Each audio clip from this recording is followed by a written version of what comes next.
اللهم صل على سيدنا محمد يا رب صل وسلم دائما أبدا على حبيبك. کہ اللہ تعالیٰ نے اہل جہنم کے حالات بیان کیے کہ یہ وہ لوگ تھے جو مسکین کو کھانا کھلانے کی ترغیب نہیں دیا کرتے تھے،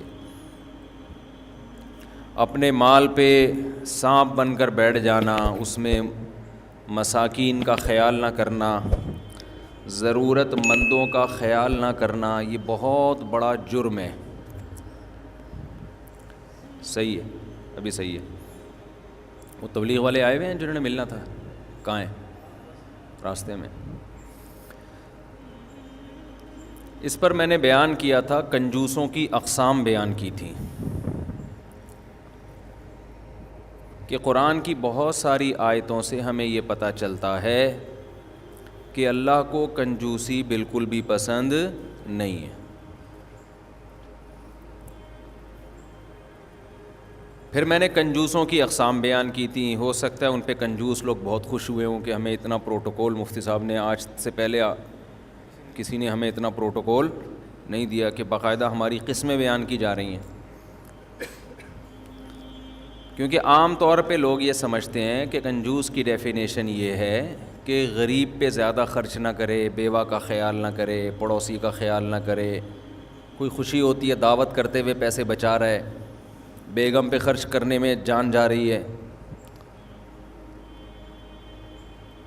تو میں نے بتایا تھا کہ اس سے بڑے بڑے کنجوس مارکیٹ میں موجود ہیں. یہ وہ کنجوس ہیں جو ٹائم پہ کرایہ نہیں دے رہے مالک مکان کو، یہ اس سے بڑا کنجوس ہے کہ اس کا حق ہے وہ نہیں دے رہا. کسی سے کوئی چیز خریدی، طے ہو گیا فلاں وقت پہ پیمنٹ کرنی ہے، نہیں کرے گا.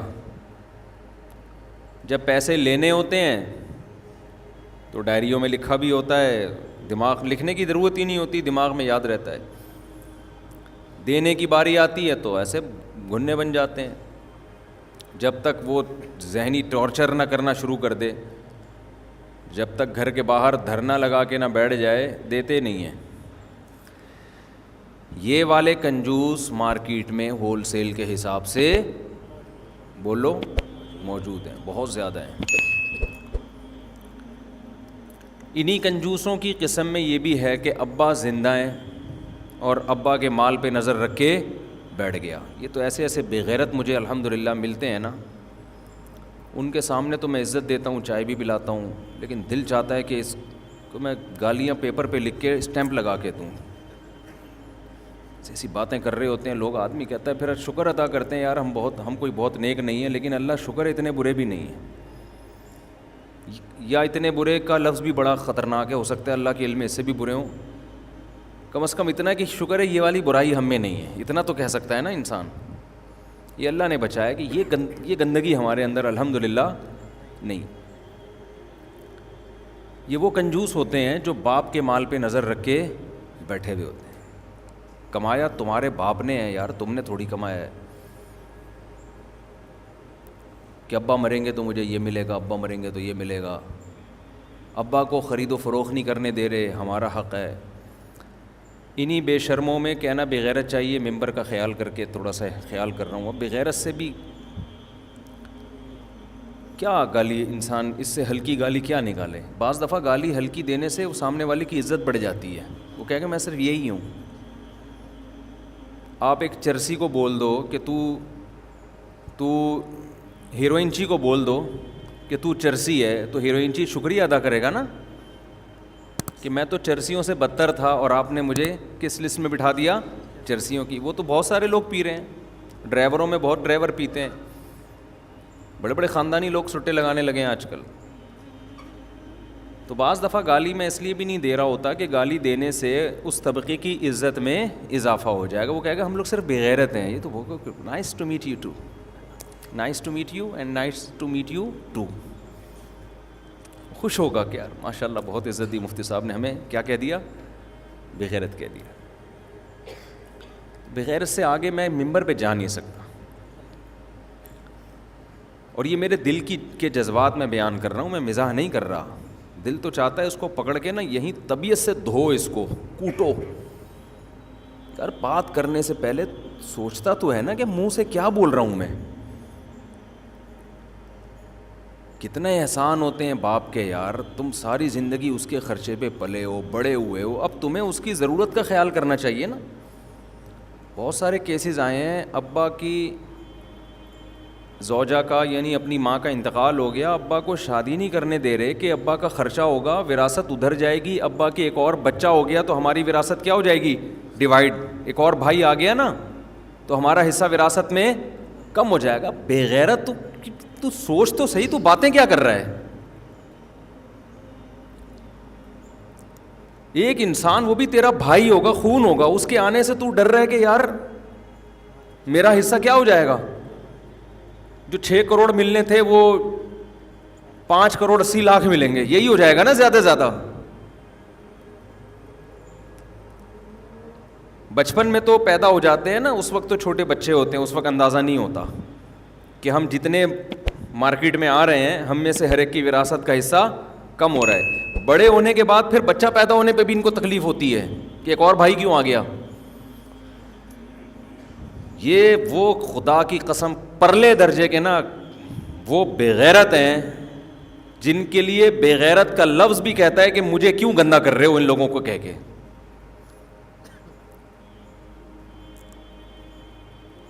انسان مال کمانے میں اعتدال سے کام لے, مال کی ہوس میں اعتدال. کوئی غیر اخلاقی جو اخلاق سے انتہائی گری ہوئی حرکت ہو اس طرف اگر آپ جانا شروع ہو جاؤ گے تو بھائی پیسہ تو قارون نے بہت کمایا ہے. چور اچکے ڈاکو صبح شام کما رہے ہوتے ہیں اپنی عزت اور غیرت بیچ کے. تمہیں اللہ نے 2 ہاتھ دیے, ان سے جتنا کما سکتے ہو کماؤ. کسی کے مال پہ نظر مت رکھو, نہ باپ کے مال پہ نہ ماں کے مال پہ. باپ کو بول دو ابا کھانے کو روٹی ہے نہیں ہے, میں اپنے حصے کا کماؤں گا, جتنا میرا مقدر ہے اللہ مجھے دے گا. مزید اولاد گھر میں آ جائے, میری صحت پہ کوئی, میرا بازو پیدا ہوگا, ایک میرا بھائی پیدا ہوگا.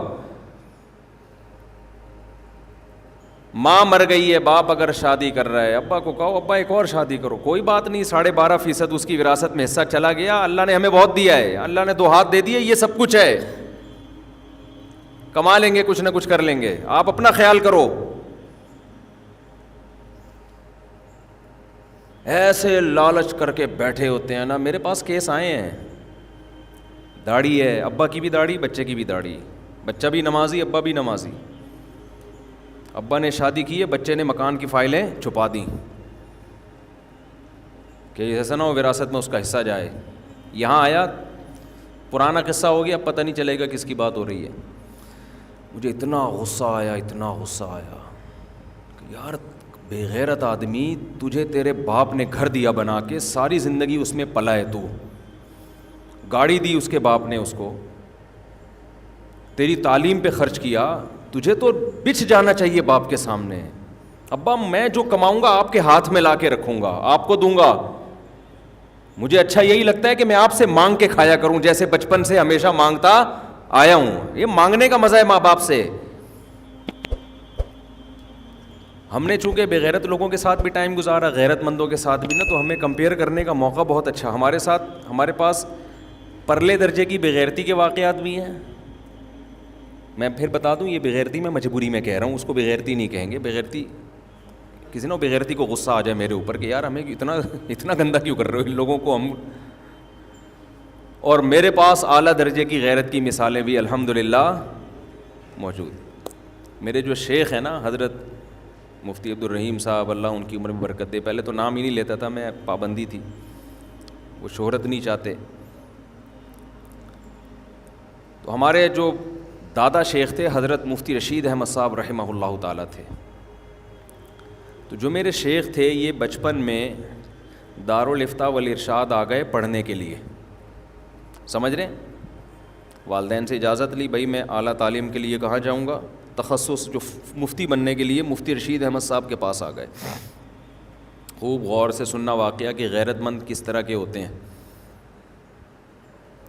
تو مفتی رشید احمد صاحب رحمہ اللہ تعالیٰ انہوں نے ان کو اپنی کسٹڈی میں لے لیا، بالکل بچوں کی طرح پالنا شروع کر دیا اپنا بیٹا سمجھ کے. دیکھتا ہے نا بعض دفعہ استاذ کے اس میں قابلیت کتنی ہے. بعض دفعہ استاذ اور ٹیچر اور طالب علم کا تعلق صرف ایک طالب علم کا ہوتا ہے.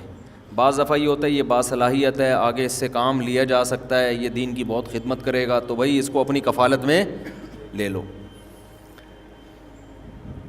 تو اپنی کفالت میں لے لیا. پھر وہ یہاں رہنا شروع ہو گئے، پڑھنا شروع کیا، مفتی بن گئے، مفتیوں کو پڑھانا شروع کیا. ذریعہ آمدن کچھ تھا نہیں، وہ مدرسے کی جو معمولی سی تنخواہ تھی وہ تنخواہ ان کو مفتی رشید احمد صاحب دیتے تھے، جو سب استاذوں کی تنخواہیں ہوتی ہیں ہر مدرسے میں. تو ان کو بھی بہت معمولی سی رکھی ہوئی تھی ہمارے حضرت نے، وسائل ہی نہیں تھے تو معمولی سی ہی ہوگی نا. حضرت نے سوچا کہ یہ اتنا دین کا کام کر رہے ہیں، پورا نظام انہوں نے سنبھالا ہوا اتنی کم عمری میں، تو میں ایسا کرتا ہوں کہ کچھ پیسہ، حضرت کی تو زمینوں کا بڑا بزنس تھا، کاروبار تھا، تو میں کچھ پیسہ اپنی طرف سے اور کچھ ان کی طرف سے کاروبار میں لگا دیتا ہوں، ان کو مالک بنا دیتا ہوں. مثال کے طور پر آج کے لحاظ سے، اس زمانے کے لحاظ سے تو 1 کروڑ بہت زیادہ تھے نا، چند لاکھ ہوں گے وہ. آج کا 1 کروڑ فرض کر لیں بھائی، 1 کروڑ میں اپنی طرف سے لگا دیتا ہوں ایک بزنس میں، اور 1 کروڑ ان کی طرف سے، ان کو مالک بنا کے کہ بھئی اب آپ کے ہیں. اب اس کا جو پروفٹ آئے گا وہ کہاں جائے گا؟ ڈائریکٹ آپ کے پاس جائے گا، اور آپ اس کے مالک ہیں، اور بزنس میں لگا رہا ہوں آپ کی طرف سے. ہم تو خوشی سے پاگل ہو جاتے ہیں، یار سبحان اللہ بھائی، فری پھوکڑ کے 1 کروڑ آ رہے ہیں اور فری پھوکڑ کے بزنس میں بھی لگ رہے ہیں، گھر بیٹھے بیٹھے پروفٹ بھی آنا شروع ہو رہا ہے. اسٹیبل ہو جائیں گے، اپنے پاؤں پہ کھڑے ہو جائیں گے، اور پھر دین کی بہت خدمت کریں گے. لیکن چونکہ غیرت کے اعلیٰ معیار پر تھے تو انہوں نے اس تجویز کو پسند نہیں کیا. 2 دن گزر گئے، 3 دن گزر گئے. حضرت نے فرمایا آپ کچھ بولو، کیونکہ ہبہ کے مکمل ہونے کے لیے ضروری ہے نا کہ اگلا بھی تو راضی ہو اس پہ کہ ہاں بھائی میں اس پہ راضی ہوں کہ آپ کو اپنا وکیل بنا رہا ہوں، میری طرف سے 1 کروڑ لگا دیں. جب حضرت نے دیکھا کوئی رسپانس نہیں، کوئی جواب ہی نہیں دے رہے، تو پھر حضرت نے بلا کے پوچھا بھائی میں آپ کو ایک آفر کر رہا ہوں، کیوں نہیں مان رہے آپ؟ تو انہوں نے کہا میں یہ چاہتا ہوں کہ آپ جب میرے ایک روحانی والد بنے ہوئے ہیں اور میں خرچہ آپ سے مانگتا ہوں تو میرا دل چاہتا ہے آپ سے ہی مانگا کروں. میں کس سے مانگا کروں؟ کیونکہ آپ نے احسان کیا، مجھے رکھا یہاں پہ اور میری فکر کر رہے ہو، تو جب باپ موجود ہے تو مجھے فکر کرنے کی کیا ضرورت ہے؟ جو میری ضرورت ہوگی آپ پوری کر دیں. نہیں آئی میرا خیال ہے بات سمجھ؟ جو میری ضرورت ہوگی وہ کون کرے گا؟ بس آپ سے ہی مانگ لیا کروں گا، مجھے یہ زیادہ اچھا لگتا ہے، اس میں مجھے زیادہ عزت ہے، زیادہ راحت ہے. حضرت اتنے خوش ہوئے کہ کیسا اللہ نے غیرت مند اولاد دی ہے. حضرت نے یہ واقعہ ہمیں سنایا، یہ انہوں نے نہیں سنایا تھا، ہمارے شیخ نے، جو شیخ کے شیخ ہیں، انہوں نے بتایا کہ دیکھو میں نے پوری رات مصلی پہ بیٹھ کے ان کے لیے دعا کی ہے کہ اللہ اس سے کام لے. یہ قابلیت، یہ لالچ کا نہ ہونا یہ بہت کم لوگوں میں ہوتا ہے. اسلام آپ کو پیسہ کمانے سے منع نہیں کر رہا، لیکن رشتے ناتے بھی کوئی چیز ہوتے ہیں. کوشش کیا کرو یار، جو کما رہے ہو ابا کے ہاتھ میں لا کے رکھ دو. ابا ساری زندگی آپ نے کمایا، میرا کیا ہے یار؟ جب تک آپ زندہ ہیں آپ ہی ہیں، سب کچھ کون ہے؟ یہ لو یہ تنخواہ پوری. مجھے اچھا لگتا ہے میں آپ سے پان گٹکے کے پیسے مانگا کروں. آپ بھی دادا سے مانگتے تھے نا گٹکے کے پیسے، ٹھیک ہے؟ باپ کا دل کیا ہو جائے گا؟ بولو بڑا. یار یہ بڑا ہو کر بھی اپنے آپ کو میرا بیٹا ہی سمجھ رہا ہے. مانگنا اچھی عادت نہیں ہے. کچھ لوگ ایسے ہیں جن سے مانگنا اللہ کو اچھا لگتا ہے. مانگنا اس کی علامت ہے آپ اپنے آپ کو مستغنی نہیں سمجھتے نا. بھائی کسی سے قرضہ مانگنا، ادھر پیسے مانگنا، ادھر، یہ اس کی علامت ہے بھائی آپ مستغنی نہیں سمجھ رہے. تو اللہ تو چاہتے ہیں آپ میں غنا پیدا ہو. لیکن کچھ لوگ ایسے ہیں، ہمارے حضرت فرمایا کرتے تھے کہ ان کے سامنے استغنا اچھا نہیں ہے، ان کے سامنے جھک جانا اچھا ہے. ایک والدین،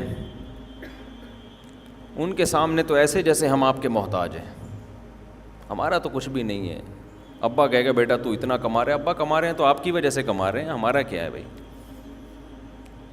اسکول کی فیسیں تو آپ نے بھری ہیں, گیس بجلی کے بل تو آپ نے دیے ہیں, ہماری اماں کو بھی آپ نے رکھا, یعنی الحمدللہ بہت اچھا کام کیا.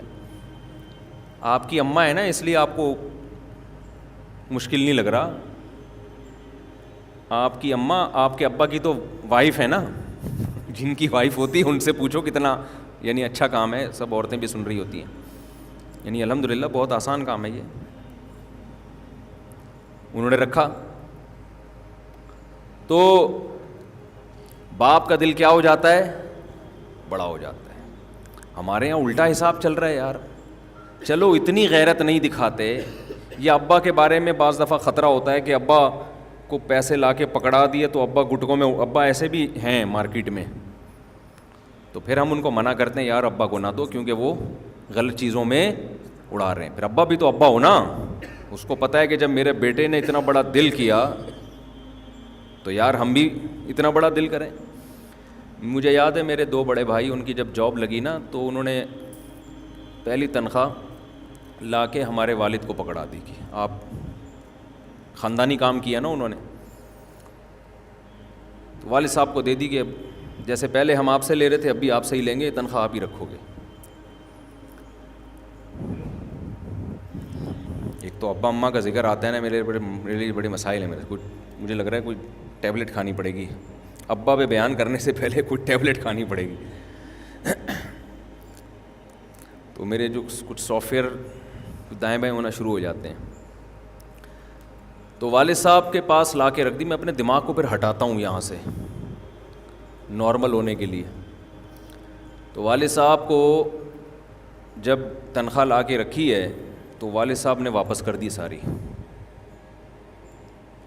والد صاحب نے کہا نہیں بھائی آپ نے کمائے, ہماری جو فرض تھا وہ ہم نے کیا کیا, ادا کر دی.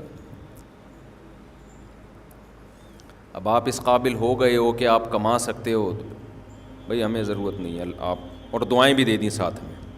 کتنا اچھا گھر کا ماحول بنتا ہے نا ایسے.